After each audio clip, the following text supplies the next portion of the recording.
저는 대한민국 지키기 불교 청년합 기획실장 강영근입니다. 오늘 일부 진행을 제가 맡겠습니다. 저희 대한민국 지키기 불교 청년합과 대한민국 수 천주교인 모임 이 두 단체가 공동으로 주최하는 세미나를 시작하도록 하겠습니다. 경례!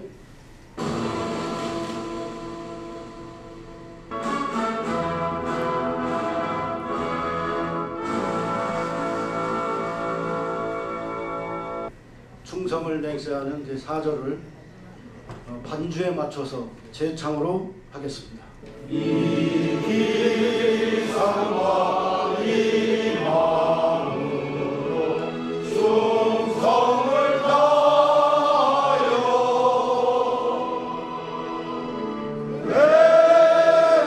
외로우나 즐거우나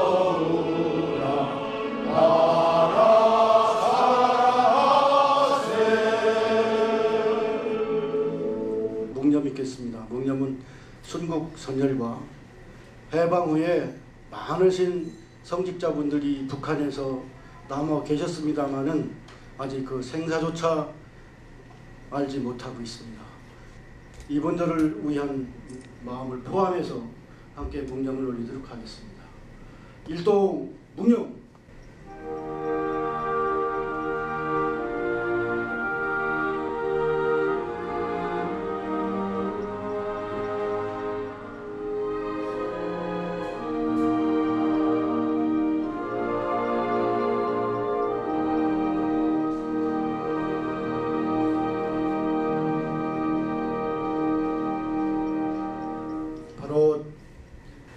박희조 회장님의 인사 말씀으로 시작을 하겠습니다.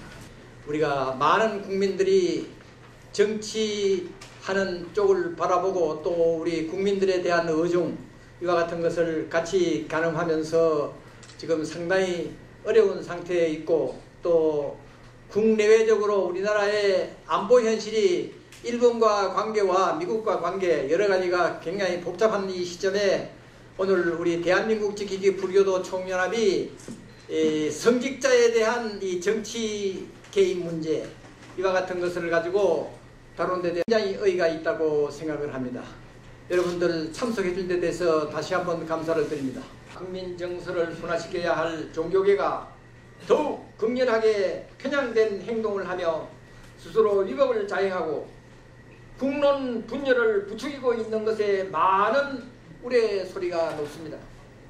따라서 이 자리는 성직자들의 정치 개입과 위법 행위를 중심으로 법 질서 파기 현상 진단과 개선에 대한 논의로 병든 사회 치유에 기여하고자 마련하였습니다. 모쪼록 고견을 주시어 밝고 행복한 사회 건설에 기여되기를 기원드립니다. 감사합니다. 안녕하십니까. 혹시 종교는 국경이 없지만 종교인은 국경이 있고 나라에 속합니다. 그래서 세계 어느 종교인도 모국의 여권 없이는 남의 나라를 여행할 수가 없습니다.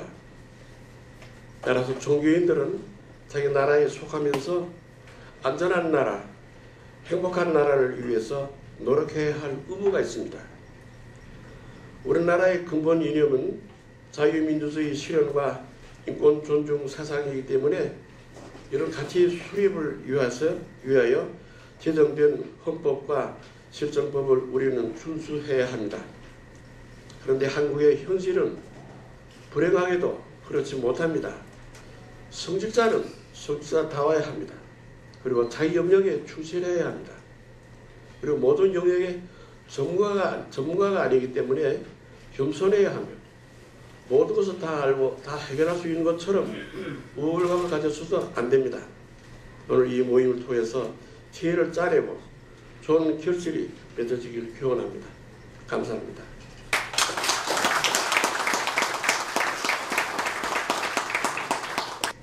범법 행위, 또 뭐 규정 어기고, 또 공공운영 무시하고 그런 여러 가지 행위들이 그동안에 다 잘 지냈습니다.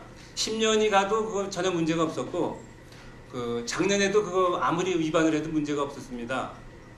그러니까 1년 전에도 문제 없었고 어제도 문제 없었으니까 오늘 무슨 문제가 있으랴 하는 그 잘못된 그 뭡니까 귀납법의 추리가 바로 나타나는 것이다. 그렇지 않습니까? 그래서 세월호 사건은 그동안에 우리 대한민국의 여러 일부 조직에서 또 많은 사람들이 그걸 그냥 나쁜 사람들하고 이제 그런 사람들이 그걸 당연하게 여기고 그래도 처벌을 안 받으니까 문제가 없었으니까 어제도 문제가 있고 작년에 뭐 노무현 정권 때도 문제가 없었고 김대중 정권 때도 문제가 없었고 이번에 또 문제가 있으랴. 그리고 이제 계속 누적돼가지고 그것이 한꺼번에 폭발한 것이 바로 세월호 사건이다. 그렇게 보면 좋을 것 같습니다. 국가개조 개혁은 허랑도와 삼월운 등에 비견할 수 있는 각 분야에서 새로운 긍정적 프랙탈 구심점을 마련하는 데 큰 노력을 기울여야 할 것입니다. 그래서 관료들은 정의로운 우리나라를 위해서 봉사한다는 자긍심을 가지고 신바람나게 뛸 수 있고 국민들은 새로 개조된 정의롭고 조화로운 나라에서 개인의 능력과 창의성을 최대한으로 발휘할 수 있는 그런 나라를 만들어야 되겠습니다. 먼저 이석복 이사장님의 발표가 있겠습니다. 월남의 태광성이나 짠후탄 신부가 한순간에 자유월남을 망하게 했던 것이 오늘의 우리 대한민국에서 일어나고 있지 않나 이렇게 염려가 되고 있습니다. 대한민국이 있어야 불교도 있을 수 있습니다. 따라서 정교 분리인 헌법 정신과 법 그리고 부처님의 가르침에 따라서 종교계 성직자들도 법의 보호와 구속을 받아야 된다고 믿습니다. 오늘의 불교는 승려가 국민과 신도를 염려하는 처지가 아니라 국민과 신도가 승려를 걱정하고 염려스럽게 보고 있는 처지입니다. 대한민국의 불교계가 국가와 사회 발전에 크게 기여하고 승려들이 영적, 정신적, 도덕적 지도자로서 존경을 받으시기를 간절히 기원합니다. 김원륜 연구위원님께서 발표를 하시겠습니다. 이 신부님들이 이 반정부 활동을 하는 것이 훨씬 지금 광범위하게 퍼져 있습니다.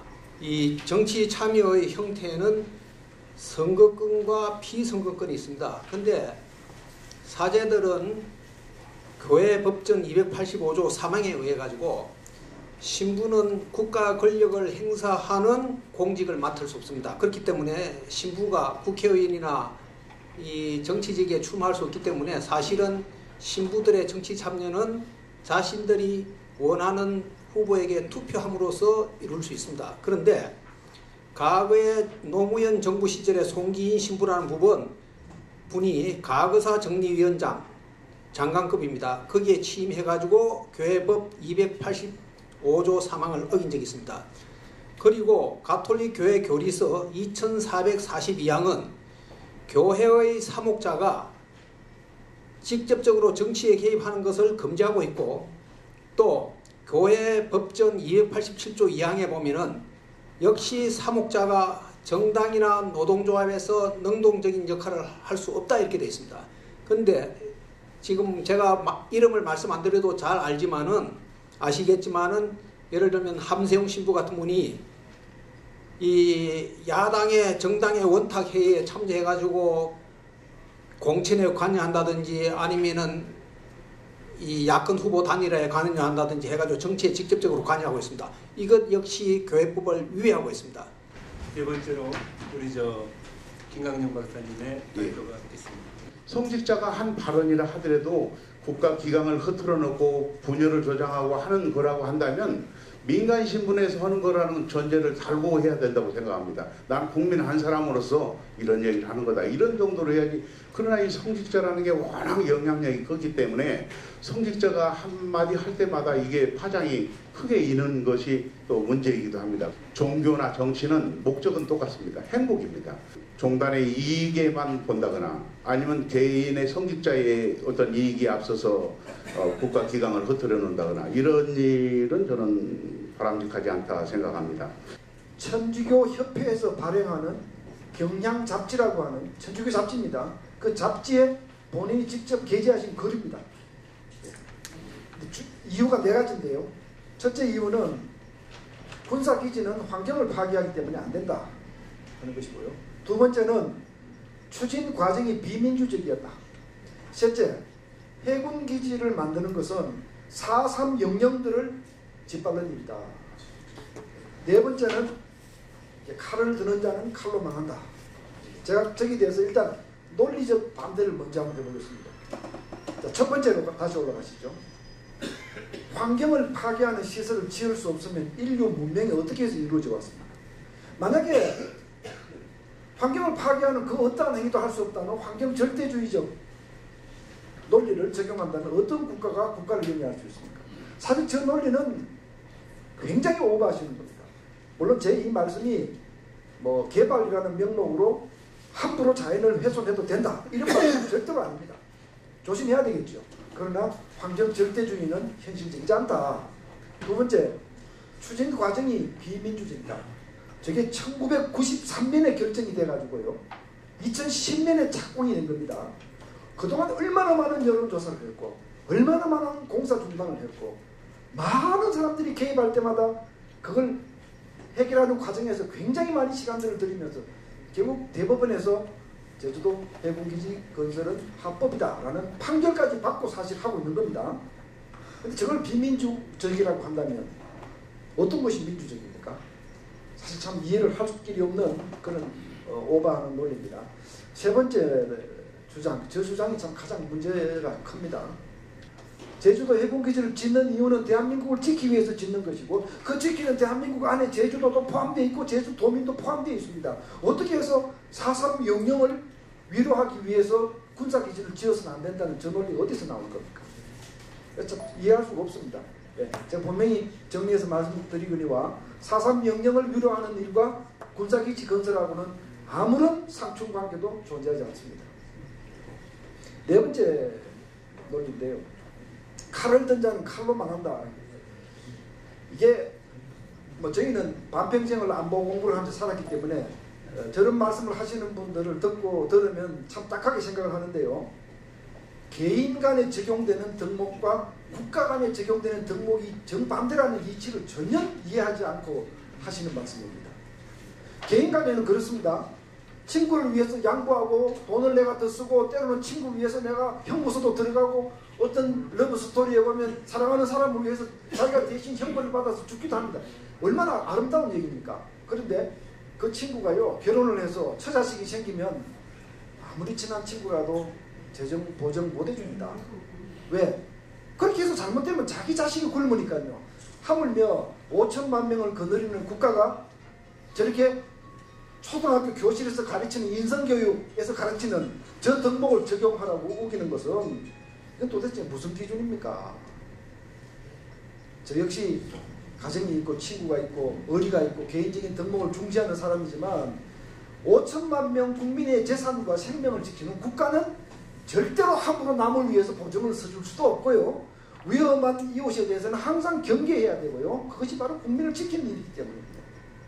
그런데 어떻게 우리 성직자가 개인의 덕목과 국가의 덕목을 이해하지 못하고 저렇게 혼란스러운 말씀을 하시는가. 이 네 가지가 제가 논리적으로 지금까지 드린 반박입니다. 김대호 박사는 그런 표현을 했던데 정치적 이념적 제3세력 이게 지금 종교계뿐 아니고 여러 군데 이제 들어있는데 이 정치적 이념적 제3세력들이 우리 체제나 사회를 파괴하려고 하고 있어요. 제가 또 하나 이제 기억에 남는 거는 천성산 도룡룡 사건 한 거 여러분 생각을 한번 해보십시오. 아니 여자 스님 한 분에 전 나라가 묶여가지고 전 나라가 볼모가 돼가지고 공사도 못하고 나중에 공사를 하고 나니까 도룡룡이 아주 잘 살아가고 있다는 거 아닙니까? 그러면 적어도 성직자라면 또 뭐라면 자기 잘못에 대한 사과는 해야 될 거 아니겠습니까? 근데 그런 게 없어요. 종교는 국경이 없지만 종교인은 국경이 있다는 말이 있습니다. 그게 무슨 말입니까? 종교인도 그 국가의 그 공동체의 질서나 규칙에 따르고 거기에 맞게 행동해야 된다는 건데 우리나라 종교인들 물론 대부분은 그렇지 않습니다만 일부 종교인들은 전혀 그거하고는 관계없이 행동하고 있습니다. 소위 이제 민주화라고 하는 것이 밀려왔지 않습니까? 그래서 민주화라고 하는 그 물결을 타고 집단적인 시위를 했는데 불교에서는 아예 무리짓기 자체를 법과 부처님의 경과 율장에서 거부를 합니다. 불교 성가보다 더 평화와 평등을 본질로 하는 그러한 그 민주사회가 지구상에 없습니다. 그런데 저희들이 민주화를 이념으로 내세운 것은 그 민주화의 물결에 지지하는 자들이 많기 때문에 무조건 민주화라고 해서 나치스의 당대회와 그 소비에트 당대회와 같은 승려대회를 열어서 총원을 점령하고 종통의 조계종의 그 신성을 상징하고 종통의 승계자인 종정, 천주교 같으면 교황이 되고 우리나라 대표 같으면 추기경이 되겠습니다. 교단법에서는 종헌 종법에서도 승려가 될 때 선서하는 계율에서도 그러한 집회가 용인되지 않습니다. 이 여법 화합 하나도 지키지 않고 그 애들이 소위 아까 말한 그런 나치스나 소비에트 당대회와 같은 대회를 거쳐서 종정을 불신했습니다.